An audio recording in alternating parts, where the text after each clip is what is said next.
ಒಂದೆಡೆ ಅಮೆರಿಕ ಭಾರತಕ್ಕೆ ತನ್ನ ಅತ್ಯಾಧುನಿಕ MH-60R ರೋಮಿಯೋ ಹೆಲಿಕಾಪ್ಟರ್ಗಳನ್ನು ಯಶಸ್ವಿಯಾಗಿ ಡೆಲಿವರಿ ಮಾಡಿದೆ ಅಂತ ಸಂಭ್ರಮಿಸುತ್ತಿರುವಾಗ ಈ ಕಡೆ ರಷ್ಯಾ ಸುಮ್ಮನೆ ಕೂಡ್ತದ? ಖಂಡಿತ ಇಲ್ಲ.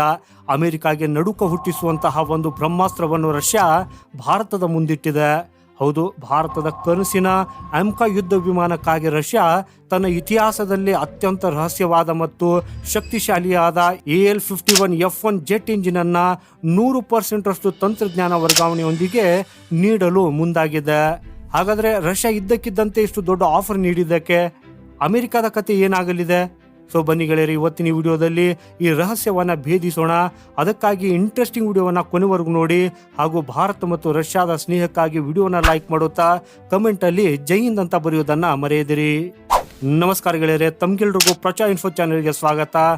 ಭಾರತೀಯ ವಾಯುಪಡೆ ಇಂದು ವಿಶ್ವದ ಅತ್ಯಂತ ಬಲಿಷ್ಠ ವಾಯುಪಡೆಗಳಲ್ಲಿ ಒಂದು. ಆದರೆ ನಮ್ಮ ಒಂದು ದೊಡ್ಡ ಕನಸು ಅಂದ್ರೆ ನಮ್ಮದೇ ಆದ ಸ್ವದೇಶಿ 5th ಜನರೇಷನ್ ಅಥವಾ AMCAವನ್ನ ನಿರ್ಮಿಸುವುದು. ಒಂದು ಯುದ್ಧ ವಿಮಾನದ ದೇಹವನ್ನ ನಿರ್ಮಿಸುವುದು ಸುಲಭ, ಆದರೆ ಅದರ ಹೃದಯವೇ ಜೆಟ್ ಎಂಜಿನ್. ನಮ್ಗೆಲ್ರಿಗೂ ಗೊತ್ತಿರುವ ಹಾಗೆ ಈ ಎಂಜಿನ್ ಅನ್ನ 0 ಇಂದ ನಿರ್ಮಿಸುವುದು ಅಂದ್ರೆ ಬಹಳ ಕಷ್ಟದ ಕೆಲಸ. ಸದ್ಯಕ್ಕೆ ವಿಶ್ವದಲ್ಲಿ ಕೇವಲ 4 ರಿಂದ 5 ದೇಶಗಳ ಹತ್ತಿರ ಮಾತ್ರ ಈ ತಂತ್ರಜ್ಞಾನವಿದೆ. ಗೆಳೆಯರಿ, ನಿಮ್ಮ ಮಾಹಿತಿಗಾಗಿ ಹೇಳುವುದಾದ್ರೆ ಭಾರತದ AMCA ಪ್ರಾಜೆಕ್ಟ್ಗಾಗಿ ಬ್ರಿಟನ್ನ ರೋಲ್ಸ್ ರಾಯ್ಸ್, ಫ್ರಾನ್ಸ್ನ ಸಫ್ರಾನ್ ಮತ್ತು ಅಮೆರಿಕಾದ ಜನರಲ್ ಎಲೆಕ್ಟ್ರಿಕ್ GE ಕಂಪನಿಗಳು ಈಗಾಗಲೇ ಕ್ಯೂನಲ್ಲಿ ನಿಂತಿವೆ. ಆದ್ರೆ ಈಗ ಈ ರೇಸ್ಗೆ ಎಂಟ್ರಿ ಕೊಟ್ಟಿರುವ ರಷ್ಯಾ ಭಾರತಕ್ಕೆ ಯಾರು ಊಹಿಸದ ಆಫರ್ ಅನ್ನ ಕೊಟ್ಟಿದೆ. 100% ಟೆಕ್ನಾಲಜಿ ಟ್ರಾನ್ಸ್ಫರ್ ಮತ್ತು IP ರೈಟ್ಸ್ ನ ಇಂಜಿನ್ ಅನ್ನ ಭಾರತದೊಂದಿಗೆ ಸೇರಿ ನಿರ್ಮಿಸುವುದಕ್ಕಾಗಿ ರಷ್ಯಾ ಸಿದ್ಧವಾಗಿದೆ. ಹಾಗೇನೆ ಗೆಳೆಯರೆ, ಈ ಕಥೆ ಇಲ್ಲಿಗೆ ಮುಗಿಯುವುದಿಲ್ಲ. ಈ ಹೊಸ ಆಫರ್ ನ ಹಿಂದಿನ ರಹಸ್ಯವನ್ನ ತಿಳಿಯಬೇಕಾದ್ರೆ ನಾವು 2018ರ ಫ್ಲಾಶ್ ಬ್ಯಾಕ್ಗೆ ಹೋಗಬೇಕು. ಭಾರತ ಮತ್ತು ರಷ್ಯಾ ಜಂಟಿಯಾಗಿ FGFA ಅಂದ್ರೆ 5th ಜನರೇಷನ್ ನ ಯುದ್ಧ ವಿಮಾನ ನಿರ್ಮಾಣದ ಕಾರ್ಯಕ್ರಮವನ್ನ ಆರಂಭಿಸಿದವು. ಹಾಗೂ ಇದು ಸುಮಾರು 11 ವರ್ಷಗಳ ಕಾಲ ಹಳೆಯ ಒಪ್ಪಂದವಾಗಿತ್ತು. ಆದ್ರೆ 2018ರಲ್ಲಿ ಭಾರತ ಇದ್ದಕ್ಕಿದ್ದಂತೆ ಈ ಪ್ರಾಜೆಕ್ಟ್ ನಿಂದ ಹಿಂದೆ ಸರಿದಿತ್ತು. ಇದಕ್ಕೆ ಕಾರಣ ರಷ್ಯಾದ Su-57 ಯುದ್ಧ ವಿಮಾನದ ಸ್ಟೆಲ್ತ್. ಯಾಕಂದ್ರೆ ಗೆಳೆಯರೆ, ಅದರ ಎಂಜಿನ್ ನ ಥ್ರಸ್ಟ್ ಬಗ್ಗೆ ಭಾರತೀಯ ವಾಯುಪಡೆಗೆ ತೃಪ್ತಿ ಇರಲಿಲ್ಲ. ನಾವು ಹಣ ಹಾಕಿದ್ರು ರಷ್ಯಾ ನಮಗೆ ಸರಿಯಾದ ತಂತ್ರಜ್ಞಾನ ನೀಡ್ತಾ ಇಲ್ಲ ಅನ್ನೋದು ಅಂದಿನ ಆರೋಪವಾಗಿತ್ತು. ಸೊ ಇದರಿಂದಾಗಿ ರಷ್ಯಾಗೆ ದೊಡ್ಡ ಮುಖಭಂಗವಾಗಿತ್ತು. ಹಾಗೂ ಇದಾದ ನಂತರ ಭಾರತ ತನ್ನ ಸಂಪೂರ್ಣ ಗಮನವನ್ನು ತನ್ನದೇ ಆದ AMCA ಪ್ರಾಜೆಕ್ಟ್ ಮೇಲೆ ಕೇಂದ್ರೀಕರಿಸಿತ್ತು. ಆದ್ರೆ ಇಲ್ಲಿ ಒಂದು ದೊಡ್ಡ ತಿರುವು ಇದೆ. ಹಾಗೂ ಈಗ ಭಾರತದ ಮಾರುಕಟ್ಟೆ ಕೈ ತಪ್ಪಿ ಹೋಗ್ತಾ ಇದೆ. ಫ್ರಾನ್ಸ್ ಮತ್ತು ಅಮೆರಿಕ ಭಾರತದ ರಕ್ಷಣಾ ವಲಯವನ್ನ ಆವರಿಸಿಕೊಳ್ಳುತ್ತಿದೆ ಅನ್ನೋ ಭಯ ರಷ್ಯಾಗೆ ಶುರುವಾಗಿದೆ. ಈ ಬೃಹತ್ ಮಾರುಕಟ್ಟೆಯನ್ನ ಕಳೆದುಕೊಳ್ಳುವುದಕ್ಕಾಗಿ ಇಷ್ಟಪಡದ ರಷ್ಯಾ ತನ್ನ ಅತ್ಯಂತ ಅಡ್ವಾನ್ಸ್ಡ್ AL-51F1 ಎಂಜಿನ್ ಅನ್ನು ನಮ್ಮ ಮುಂದಿಟ್ಟಿದೆ. ಸೊ ಬನ್ನಿ ಗೆಳೆಯರೆ, ಈಗ ಈ ರಷ್ಯಾದ AL-51F1 ಎಂಜಿನ್ ಅಲ್ಲಿ ಅಂತಹದೇನಿದೆ ಅನ್ನೋದನ್ನ ಬಹಳ ಸುಲಭವಾಗಿ ಅರ್ಥ ಮಾಡಿಕೊಳ್ಳೋಣ. ಗೆಳೆಯರೆ, ಇದೊಂದು 2 shaft low bypass after burning turbo fan engine. ನಿಮ್ಗೆ ಸರಳವಾಗಿ ಹೇಳ್ಬೇಕಂದ್ರೆ, ನೀವು ಬೈಕ್ ನಲ್ಲಿ ಹೋಗುವಾಗ ಪೆಟ್ರೋಲ್ ಅನ್ನ ಅತಿಯಾಗಿ ಸುಡದೆ 100ರ ವೇಗದಲ್ಲಿ ಸಾಗಿದ್ರೆ ಎಷ್ಟು ಅದ್ಭುತವೋ ಈ ಎಂಜಿನ್ ಕೂಡ ಹಾಗೆ. ಸೊ ಇದಕ್ಕೆ ತಾಂತ್ರಿಕ ಭಾಷೆಯಲ್ಲಿ ಸೂಪರ್ ಕ್ರೂಸ್ ಅಂತ ಹೇಳಲಾಗ್ತದೆ. ಅಂದ್ರೆ ಆಫ್ಟರ್ ಬರ್ನರ್ ಆನ್ ಮಾಡದೆಯೇ ಈ ಎಂಜಿನ್ ವಿಮಾನಕ್ಕೆ ಸೂಪರ್ಸಾನಿಕ್ ವೇಗವನ್ನ ನೀಡಬಲ್ಲದು. ಸೊ ಇದರಿಂದ ಇಂಧನ ಉಳಿತಾಯವಾಗುವುದಲ್ಲದೆ ವಿಮಾನವು ಕೂಡ ಶತ್ರುಗಳ ಕಣ್ಣಿಗೆ ಬೀಳದೆ ಹೆಚ್ಚು ದೂರ ಹಾರಬಲ್ಲದು.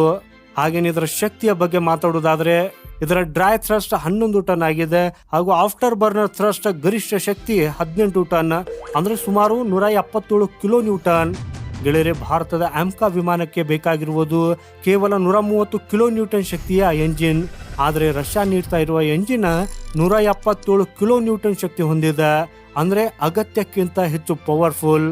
ಹಾಗೇನೆ ಇದರ ಸ್ಟೆಲ್ತ್ ಮ್ಯಾಜಿಕ್ ಬಗ್ಗೆ ಮಾತಾಡೋಣ. ಗೆಳೆಯರೆ, ಎಂಜಿನ್ ಹಿಂಭಾಗದ ನಾಜಲ್ ನಲ್ಲಿ ಸೆರೆಟೆಡ್ ಫ್ಲಾಪ್ಸ್ ಅಂದ್ರೆ ಗರಗಸದ ಹಲ್ಲುಗಳಂತಹ ವಿನ್ಯಾಸವನ್ನ ಬಳಸಲಾಗಿದೆ. ಹಾಗೂ ಈ ವಿನ್ಯಾಸವು ಶತ್ರುಗಳ ರೆಡಾರ್ ಸಿಗ್ನಲ್ ಅನ್ನ ಸಂಪೂರ್ಣವಾಗಿ ಚದುರಿಸಿ ಬಿಡುತ್ತದೆ. ಈ ರೆಡಾರ್ ತರಂಗಗಳು ವಿಮಾನಕ್ಕೆ ತಾಗಿ ವಾಪಸ್ ಹೋದರಷ್ಟೇ ಶತ್ರುಗಳಿಗೆ ವಿಮಾನ ಎಲ್ಲಿದೆ ಅಂತ ಗೊತ್ತಾಗುವುದು. ಆದ್ರೆ ಈ ಎಂಜಿನ್ ಆ ಸಿಗ್ನಲ್ ಗಳನ್ನ ನುಂಗಿ ಹಾಕ್ತದೆ. ಸೊ ಈಗ ಭಾರತದ ಪ್ರಸ್ತುತ ಯೋಜನೆಗಳ ಬಗ್ಗೆ ಗಮನ ಹರಿಸೋಣ. ಗೆಳೆಯರೆ, ನಮ್ಮ AMCA ಪ್ರಾಜೆಕ್ಟ್ ನಲ್ಲಿ 2 ಹಂತಗಳಿವೆ. ಮೊದಲನೇದಾಗಿ AMCA ಮಾರ್ಕ್ 1 ಮತ್ತು ಎರಡನೇದಾಗಿ AMCA ಮಾರ್ಕ್ 2. ಈಗಾಗಲೇ AMCA ಮಾರ್ಕ್ 1 ಗಾಗಿ ಅಮೆರಿಕದ ಜನರಲ್ ಎಲೆಕ್ಟ್ರಿಕ್ ನ F414 ಎಂಜಿನ್ ಬಳಸುವುದಕ್ಕಾಗಿ ಅಧಿಕೃತ ನಿರ್ಧಾರವಾಗಿದೆ. ಆದ್ರೆ ಇಲ್ಲಿ ಅಸಲಿ ಸವಾಲಿರುವುದು AMCA ಮಾರ್ಕ್ 2 ಅಲ್ಲಿ. ಹಾಗಾಗಿ ಇದಕ್ಕೆ ಹೆಚ್ಚು ಶಕ್ತಿಶಾಲಿಯಾದ ಎಂಜಿನ್ ಬೇಕು. ಅಂದ್ರೆ 130 ಕಿಲೋ ನ್ಯೂಟನ್ ಗಿಂತ ಹೆಚ್ಚು ಶಕ್ತಿಶಾಲಿಯಾಗಿರುವ ಎಂಜಿನ್ ಬೇಕು. ಹಾಗೆಯೇ ಈ ಅಮೆರಿಕದ ಜಿ ಕಂಪನಿಯು ಈ ಮಟ್ಟದ ಶಕ್ತಿಯನ್ನು ಭಾರತಕ್ಕೆ ವರ್ಗಾಯಿಸುವ ಬಗ್ಗೆ ಇನ್ನೂ ಸ್ಪಷ್ಟತೆ ನೀಡಿಲ್ಲ. ತೇಜಸ್ ವಿಮಾನಕ್ಕೆ ಬಳಸುವ ಎಂಜಿನ್ಗಳ ಬೆಲೆಯನ್ನು ಅಮೆರಿಕ ಇತ್ತೀಚೆಗೆ ಹೇಗೆ ಏರಿಕೆ ಮಾಡಿದೆ ಮತ್ತು ಡೆಲಿವರಿಯಲ್ಲಿ ಹೇಗೆ ವಿಳಂಬ ಮಾಡ್ತಾ ಇದೆ ಅನ್ನೋದು ನಿಮಗೆ ಗೊತ್ತಿರಬಹುದು. ಗೆಳೆಯರೇ, ಈ ಅಮೆರಿಕ ಯಾವಾಗಲೂ ತಂತ್ರಜ್ಞಾನವನ್ನು ನೀಡುವಾಗ ಹಲವಾರು ಷರತ್ತುಗಳನ್ನು ವಿಧಿಸುತ್ತದೆ. ಹಾಗೆಯೇ ನಾಳೆ ನಾವು ಈ ಎಂಜಿನ್ ಬಳಸಿ ವಿಮಾನವನ್ನು ಬೇರೆ ದೇಶಕ್ಕೆ ಮಾರಾಟ ಮಾಡಬೇಕಂದ್ರೆ ಈ ಅಮೆರಿಕದ ಅನುಮತಿ ಬೇಕು. ಸೊ ಇಂಥ ಕಿರಿಕಿರಿಗಳಿಂದಲೇ ತಪ್ಪಿಸಿಕೊಳ್ಳುವುದಕ್ಕಾಗಿ ಭಾರತ ಪರ್ಯಾಯ ಮಾರ್ಗಗಳನ್ನು ಹುಡುಕ್ತಾ ಇದೆ. ಸೊ ಈಗ ರಷ್ಯಾದ ಈ ಆಫರನ್ನು ಭಾರತ ಒಪ್ಪಿಕೊಂಡ್ರೆ ಏನಾಗ್ತದೆ, ಇಲ್ಲಿ ಅಮೆರಿಕದ ಪಾತ್ರವೇನು? ಸೊ ಗೆಳೆಯರೇ, ಇದನ್ನು ಸ್ಟ್ರಾಟಜಿಕ್ ದೃಷ್ಟಿಯಿಂದ ನೋಡೋಣ. ಮೊದಲನೇದಾಗಿ ಸಂಪೂರ್ಣ ಸ್ವಾವಲಂಬನೆ. ರಷ್ಯಾ 100% ತಂತ್ರಜ್ಞಾನ ಮತ್ತು IP ರೈಟ್ಸ್ ಕೊಡುವುದಕ್ಕಾಗಿ ಮುಂದಾಗಿದೆ. ಅಂದರೆ ಒಂದು ಬಾರಿ ತಂತ್ರಜ್ಞಾನ ಪಡೆದ ಮೇಲೆ ಆ ಎಂಜಿನ್ ಸಂಪೂರ್ಣವಾಗಿ ಭಾರತದೇ ಆಗ್ತದೆ. ಅದರಲ್ಲಿ ಯಾವುದೇ ಬದಲಾವಣೆ ಮಾಡಿಕೊಳ್ಳುವುದಕ್ಕಾಗಿ ಅಪ್ಡೇಟ್ ಅಥವಾ ಬೇರೆ ದೇಶಗಳಿಗೆ ರಫ್ತು ಮಾಡುವುದಕ್ಕಾಗಿ ರಷ್ಯಾದ ಅನುಮತಿ ಬೇಕಿರುವುದಿಲ್ಲ. ಎರಡನೇದಾಗಿ ಅಮೆರಿಕದ ಮೇಲಿನ ಅವಲಂಬನೆ ಕಡಿತ. ಭಾರತ ತನ್ನ ಭವಿಷ್ಯದ ಫೈಟರ್ ಜೆಟ್ಗಳಿಗಾಗಿ ಕೇವಲ ಅಮೆರಿಕವನ್ನು ನೆಚ್ಚಿಕೊಳ್ಳುವುದಕ್ಕೆ ಸಿದ್ಧವಿಲ್ಲ.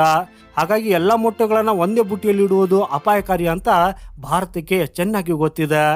ಮೂರನೇದಾಗಿ ಮಾರುಕಟ್ಟೆಯ ಯುದ್ಧ. ಗೆಳೆಯರಿ, ಅಮೆರಿಕ, ಫ್ರಾನ್ಸ್ ಮತ್ತು ಬ್ರಿಟನ್ ಕಂಪನಿಗಳಿಗೆ ಈಗ ಭಯ ಶುರುವಾಗಿದೆ. ಯಾಕಂದ್ರೆ ಭಾರತದಂತಹ ಕೋಟ್ಯಾಂತರ ಡಾಲರ್ ಮಾರುಕಟ್ಟೆ ಕೈ ಜಾರಿದ್ರೆ ಪಾಶ್ಚಿಮಾತ್ಯ ರಕ್ಷಣಾ ಕಂಪನಿಗಳಿಗೆ ದೊಡ್ಡ ಹೊಡೆತ ಬೀಳುತ್ತದೆ. ಆದ್ದರಿಂದ ಮುಂಬರುವ ದಿನಗಳಲ್ಲಿ ಫ್ರಾನ್ಸ್ ಅಥವಾ ಅಮೆರಿಕ ಕೂಡ ರಷ್ಯಾಗೆ ಪೈಪೋಟಿ ಕೊಡುವುದಕ್ಕಾಗಿ ತಮ್ಮ ಆಫರ್ಗಳನ್ನು ಮತ್ತಷ್ಟು ಉತ್ತಮಗೊಳಿಸುವ ಸಾಧ್ಯತೆ ಇದೆ. ಹಾಗೆಯೇ ಇಲ್ಲಿ ನಾವು ಭವಿಷ್ಯದ ವಾಸ್ತವವನ್ನು ಕೂಡ ನೋಡಬೇಕಿದೆ.